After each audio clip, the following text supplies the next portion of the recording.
Hi, Promised Land parents. Thanks for joining us once again for Real Talk for Right Now. I am happy to say that we have Eric Connor back. Eric was with us a little while ago, and to remind you, he is a counselor in our area. He's based in Palatine, and he works with families and kids on a variety of issues, including marriage and other family issues. So Eric, thanks for coming back to see us. Great to be here. I love it. Wondering how your family is doing since then? Perfectly. We've had no mistakes, nothing at all. It's just been a perfect, seamless process. Okay, our time is up. Thank you so much for joining us. Yeah. I don't know why everyone's struggling. We've hardly noticed. No, this is real talk, not fake talk. Real talk. Okay, real talk. Yeah. You know what? We're taking it one day at a time. I think we felt some sadness in our house when like the announcement that schools were going to stay closed happened. Both just like, oh gosh, we're going to keep doing this until the end of May. And then I was like sad for my kids. Like my youngest is in kindergarten and he won't go back to his class. And that's like kindergarten. And even like some of the teachers are sad because there's like real relationships here. So, that was a little bit hard, but that being said, we're just trying to make the most of it, and we're trying to think of fun things to do, and we're getting outside, and I think we just really appreciate the people in our lives and how we're supporting each other. So one day at a time, we're trying to get through it. Yep. Yeah. Just for those of you who saw the last video, I want to update you. My bracelet came in, says this breath. So this is my one moment at a time bracelet. Oh, it's so cool. Thanks for being real, Eric, and letting us know how your family is. And today we're going to talk about the question, what do our kids need most right now? And that really begs another question, which is, what are our kids going to remember when shelter in place is over, when life starts to get back to normal? And so we have the opportunity to influence how they might remember it based on how we handle this time. So Eric, shoot some wisdom at us. Yeah. So, okay, to start, one of my kind of character defects is I can get a little clinical, and I can sometimes, without meaning, get kind of heavy. So if that happens here, just shut it off. But I'm just going to try to talk about some concepts, but really in the spirit to give us freedom as parents to not have to do everything perfectly, but to just kind of like keep first things first. So there's, in any given day, we might have a lot to do. And to be quite honest, some things truly are more important for our kids than others. And so we want to just try to think about what's really important during this shelter, but really what's important generally for our kids too. And everything I'm going to talk about, I'm going to try to talk about in kind of a casual way, but it's all really backed by a lot of research kind of across the fields. And I want to point out too, I think you told me before we started talking that one thing that the kids need most right now is the same thing they've always needed. Yes. Life. So the things you're sharing are not just for this time. They are things kids always need. Yeah. I just think it's harder during this time because as parents, we are struggling with our own fears and anxiety a bit more than we might normally. And so this is just kind of a teaching thing, and there's a lot more responsibility. So, all right. So, and obviously what kids need, the list is exhaustive, but there's a couple of things I want to point on. And I want to point on specifically what our kids will benefit most.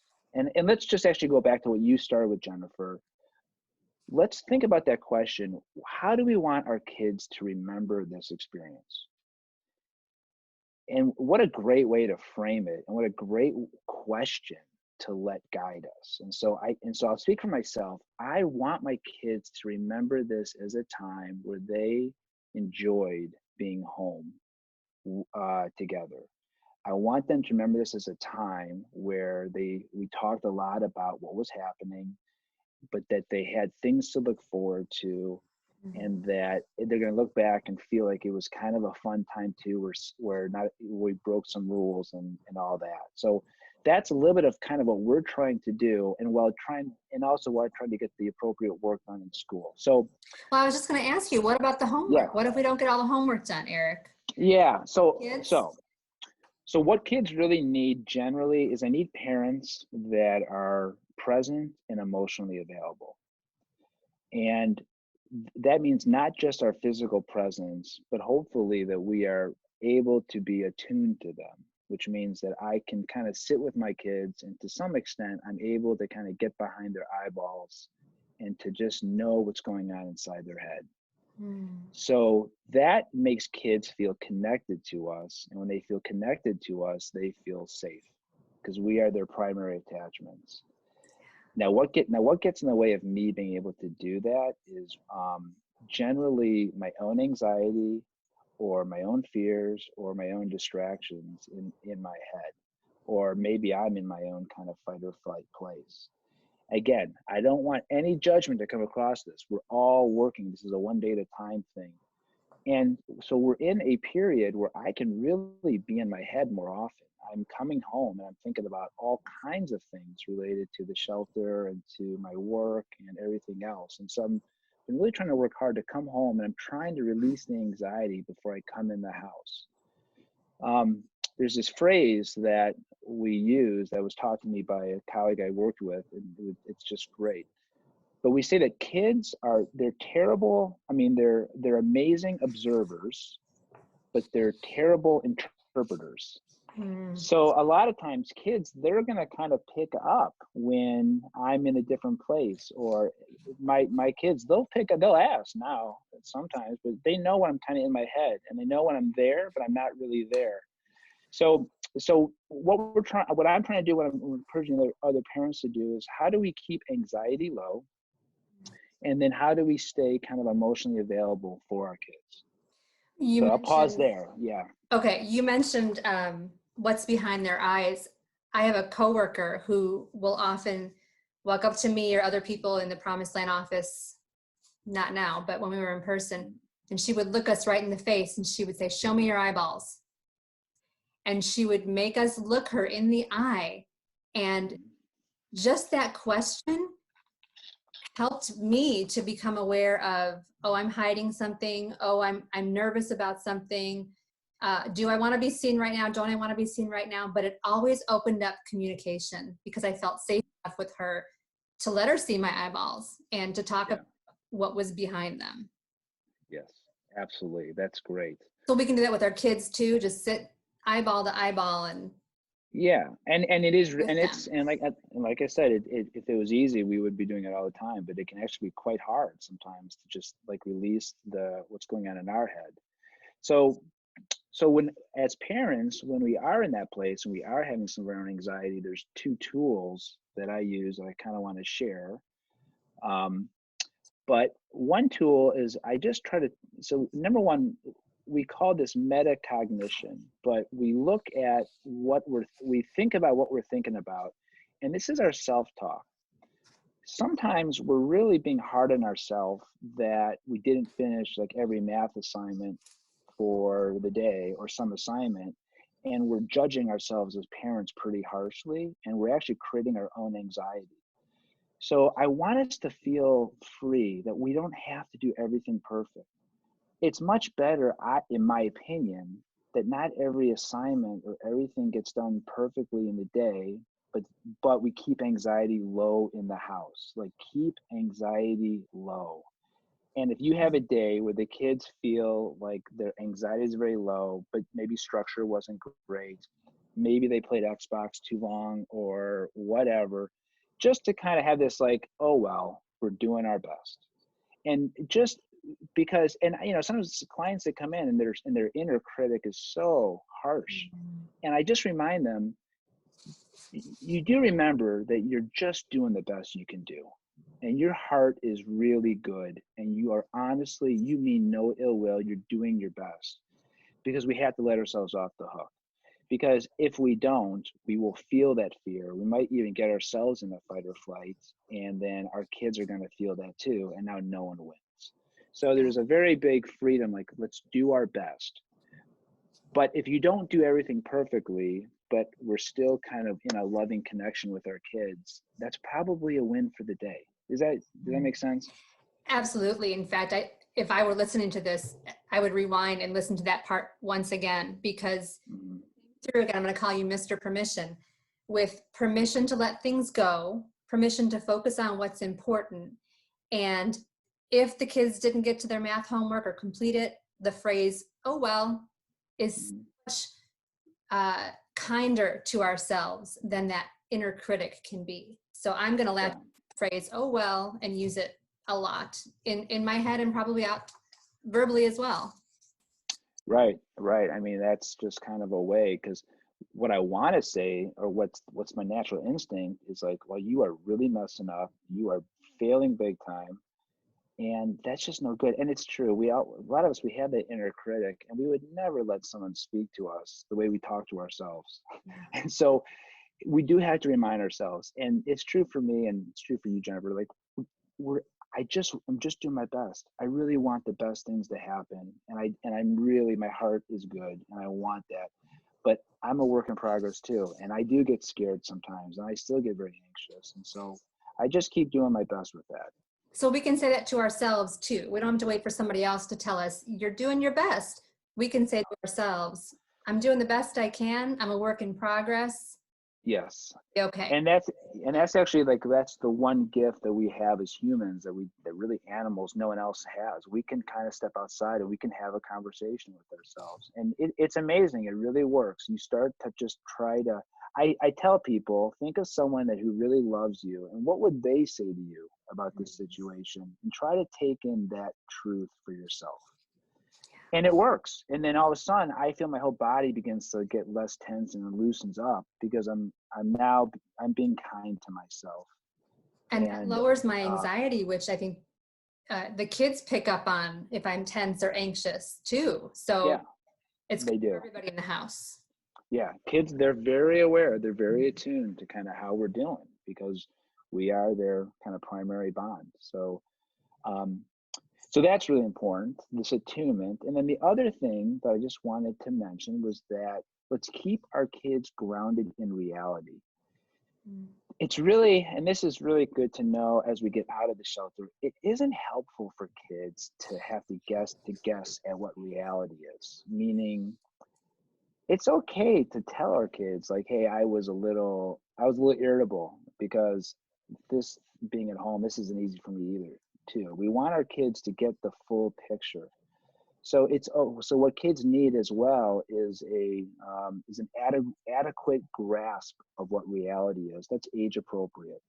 So that's just to say too, we can keep communication open with our kids. And sometimes, again, when it's done in the right way, it's really helpful for kids to kind of know how we're doing, as opposed to just guessing why does it feel this way. So the other thing is, keeping communication open is a big deal during this time, and always. When kids don't have a firm grasp on reality, it just helps them to not be able to even trust their own gut as well too. So sometimes we can sit down with our kids and be like, how are you feeling during the shelter? Or how's your day going? Here's how we're doing. And it's okay to do that. We don't have to be perfect for our kids. We can talk a little bit about how we're doing, and then that gives our kids freedom to tell us about how they're doing. And so that's just kind of a healthy communication thing.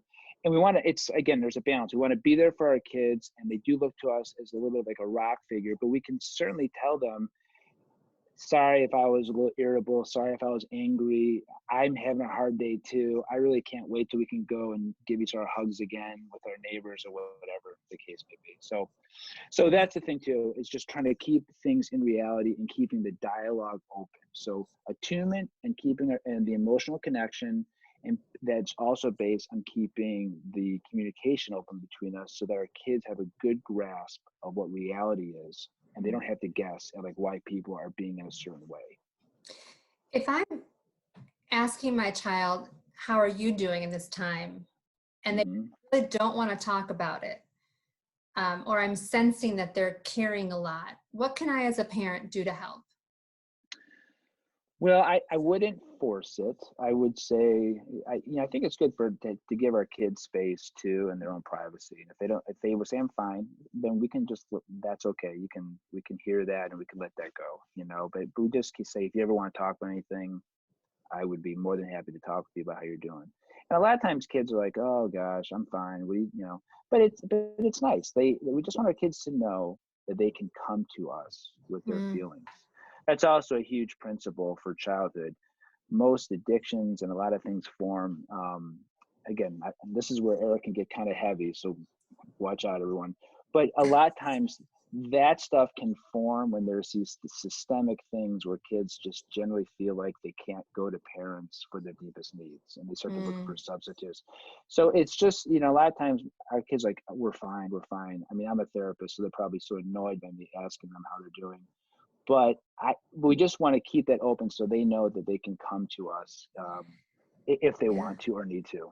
That's really helpful for me personally, because I think I put this weight on myself of I need to get the information out of them. I need to know what's happening inside of your head. And so it's a good reminder that I don't need that. And that's not what the kids need either. They just need to know that I asked the question and that I'm willing to give them space, and I'm here when and if they want to talk about it more. Right. And I think that's a great point. I think it's healthy for our kids to know they have some autonomy with that. And usually when I'm trying to pull stuff out of them, if I'm honest, it's more about me and me feeling like I'm not Mm, being a good parent than what my kids actually want yeah. or need in that moment. So we have to be aware of that. Okay. Well, you just looked right behind my eyeballs and saw motivation behind that need to get it out of them. So well played, Eric. Well played. Um, Mm. but before we go into a counseling session just for me, I want Yeah. to end on a positive note, and I know you do too. You said Yeah. things that kids need the most right now and all the time is fun. Talk a little bit about that. So fun and enjoyment is so helpful now. So if there's ways to laugh, if there's ways to be silly, if there's ways to lighten the mood, please like go for it in the house. And I want some parents to feel like you can bend the rules a little bit. Like bedtimes are really hard right now. So instead of just every night feeling like judgment and condemnation, just kind of have fun with it a little bit. I mean, I'm trying to be like, hey, it's the shelter, so we get a little extra screen time. Maybe it's Mm. terrible. I don't even know, but they love it. It's like we're trying to attach like, oh, the shelter was great. We get to do so much more than we normally would. And it's like, I think that's just okay. It just feels good. We want to feel like this is a special time. It's like vacation. On vacation, Mm. diets, a lot of that stuff, we just get rid of it for a while. And that's partly why vacation feels so good. We can do some of that during the shelter. We get to bend some rules so it feels fun and it feels like we're getting away with something. What a great way to take the heaviness, which would normally be there. So have fun, be creative, and our You know, kids, they'll remember that. I know Yeah. one thing you said was having something to look forward to, and I think about when school is the natural uh, rich rhythm or schedule. There are things to look forward to, and often they have to do with school. And now we don't, or even like extracurriculars, and the kids don't have that. So I think as parents, we can be looking for creating some crazy opportunities to do at home with the kids that they can look forward to. The anticipation could be really helpful. Yeah. Yeah, so it's kind of being proactive with that and trying to think of it. And when we talk about it here, Jennifer, it feels like so seamless and easy. And I know, but it's not. It's so hard. And so, but let's just keep at it. I don't want it to seem like it's like, a lot of us, or I'm going home and it's like, oh, all these fun things. Like we're all struggling too, but we're still trying to create that lightness of being, the lightness in the house, the low anxiety, and have fun. And let's just not get so overwhelmed by all the fear that is out there in all the media that we are in an anxious state, because our kids, they do really sense that. Um, and what a gift we can give our kids, and what a gift that we have even as people of faith, that we really have good reason to not be as Mhm. scared as many people are. And so if that can trickle down through us to our kids, I think we're doing a great service for them. Well said, Eric. Thank you so much for helping us to think through the question, what do our kids need right now? Your wisdom is always on target and much appreciated. So parents, if you want to find Eric, you can find him at his website, which is recover-restore.com. And his email address is eric at recover-restore.com. So Eric, thanks again. Parents, thanks again for joining us. All the things Eric said, I'll say to you, you're doing the best job you can, and it's enough. Go laugh with your kids. Go Have eat a some great ice day. cream during the day. Oh, Okay. yes, ice cream. Bye.